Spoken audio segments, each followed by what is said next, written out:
En 1880, voilà notre ville, ça c'est Sevran, à l'intérieur là, tout ça c'est Sevran. Hein. Là il y a Livry-Gargan, Aulnay-sous-Bois qui est loin, hein, c'est un petit village qui est là-bas. Et puis au fond là-bas il y a Tremblay, Villepinte, etc. Là on est à Sevran.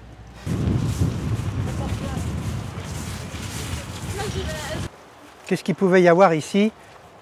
On passe beaucoup de temps dans un lavoir. Donc ici il y avait le lavoir municipal. Et les femmes, elles venaient toute la journée, laver le linge ici. C'était le lavoir du village de Sevran qui était ici. Et nous, on a encore des grands-mères qui lavent au lavoir. Hein. On est bien là, regardez. Pas de bruit, rien. Hein, regardez. C'est calme là.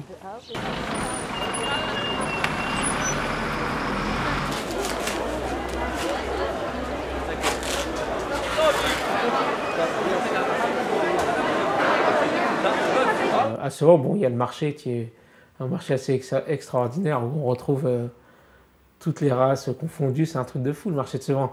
Vous regardez le marché quand je suis arrivé en 73 et le marché aujourd'hui, c'est impressionnant. Ça a changé du tout. À l'époque, il n'y avait que des... Les commerçants, c'était des Français. Maintenant, c'est des Arabes et des Noirs. Il n'y a que ça. Il y a pratiquement... Si au sens, il y a encore quelques Français, mais il n'y en a pratiquement plus. Tout a changé dans Sevran. Tout a été transformé.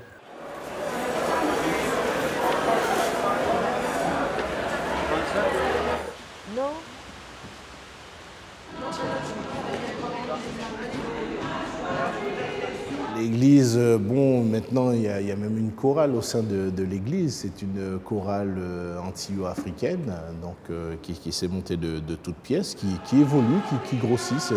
Pareil, c'est un petit bébé qui a pris naissance et qui grandit, qui est là, qui grandit. Il faut savoir que le père, le prêtre, il nous vient de La Réunion, donc tout ça c'est un contexte qui fait l'Afrique, les Antilles, La Réunion, enfin l'océan Indien, voilà quoi.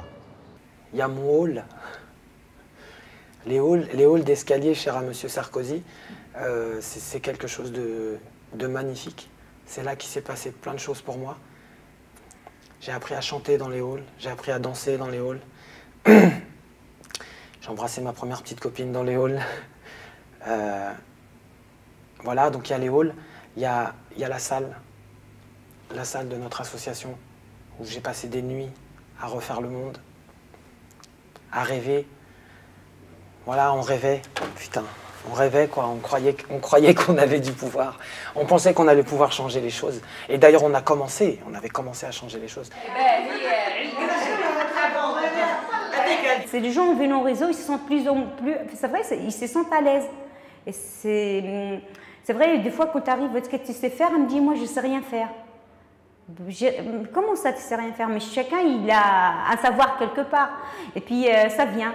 Quand on fait les activités manuelles. Ah tiens, ça, je le sais, moi. Ou même pour l'échange cuisine. Il y a la recette, c'est la même. On l'appelle au Maroc un nom, en Algérie un nom, et un autre en Tunisie, un autre en Égypte. Et même c'est la même recette, tu vas en Iran, c'est la même.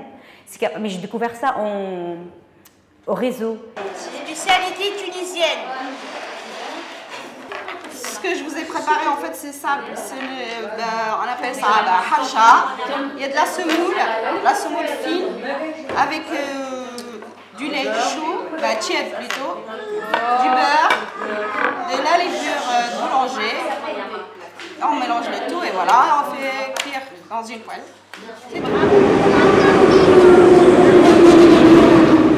C'est la fin du ramadan où ils préparent tous les gâteaux et qu'en fait on voit à la gare des stands qu'on n'a pas pendant toute l'année, ces stands-là de gâteaux sucrés à mort et que plein de gens achètent parce que c'est le seul moment. Et ça c'est un truc, je dis ça me fait plaisir parce que c'est vraiment, peu importe le lieu où on est, tout d'un coup cette culture ressort, mais elle déborde quoi qu'il arrive et elle s'adapte tout d'un coup dans ce décor-là qui n'est pas du tout adapté à ça. À la gare, on retrouve des pâtissiers, quoi, des pâtissiers et des gens qui vendent ces pains-là. C'est les pains arabes, les pains plats comme ça.